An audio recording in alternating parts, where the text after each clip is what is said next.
Mahavatar Narasimha cinema అద్భుత విజయం సాధించింది. ఇప్పుడు దాని దర్శకుడు తన తదుపరి చిత్రంగా మహావతార్ పరశురాంను ప్రకటించాడు. అయితే హిందీలోనూ పరశురాంపై సినిమా నిర్మాణంలో ఉంది. మహావతార్ నరసింహ వెండితెరపై ఇప్పటికీ అద్భుతాలు సృష్టిస్తూనే ఉంది. ప్రమోషన్లు లేవు, హైప్ లేదు, బడ్జెట్ కూడా తక్కువే. అందులోనూ భారీ సినిమాలతో పోటీ. అన్నింటినీ తట్టుకుని నిలబడింది. యానిమేషన్ మూవీ అయినా రికార్డులు భారీ కలెక్షన్లు రాబడుతూ రికార్డులు తిరగరాస్తోంది. జూలై 25న ప్రేక్షకుల ముందుకు వచ్చిన ఈ మూవీ గతవారం క్రితమే 200 కోట్ల రూపాయలు మైలురాయిని దాటేసింది. హరిహర వీరమల్లు, కింగ్డమ్ చిత్రాల పోటీని తట్టుకుని బలంగా నిలబడింది. నవంబర్లో సెట్స్పైకి ఇటీవలే రిలీజైన వార్ 2, కూలీ సినిమాల కాంపిటీషన్ను సైతం తట్టుకుని ఇంకా వెండితెరపై మ్యాజిక్ చేస్తూనే ఉంది. తాజాగా ఈ చిత్రదర్శకుడు తన నెక్స్ట్ మూవీని ప్రకటించాడు. మహావతార్ సినిమాటిక్ యూనివర్స్లో శ్రీవిష్ణువు దశావతారాల ఆధారంగా సినిమాలు తెరకెక్కనున్నాయని గతంలో వెల్లడించిన సంగతి తెలిసిందే.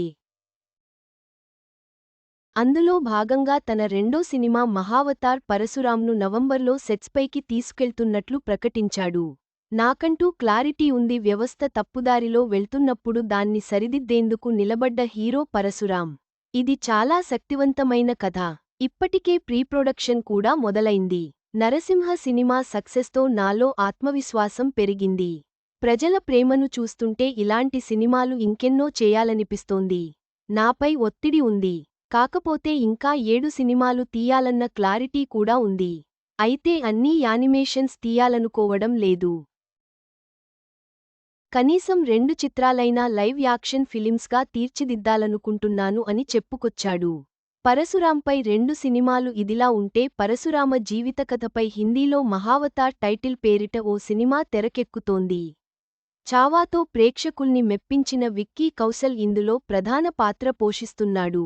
అమర్ కౌశిక్ దర్శకత్వం వహిస్తున్న ఈ చిత్రాన్ని వచ్చే ఏడాది క్రిస్మస్కు రిలీజ్ చేయాలని ప్లాన్ చేస్తున్నారు. మరి ఈ 2 పరశురాం చిత్రాల్లో ఏది బాక్సాఫీస్ వద్ద నెగ్గుతుందో చూడాలి.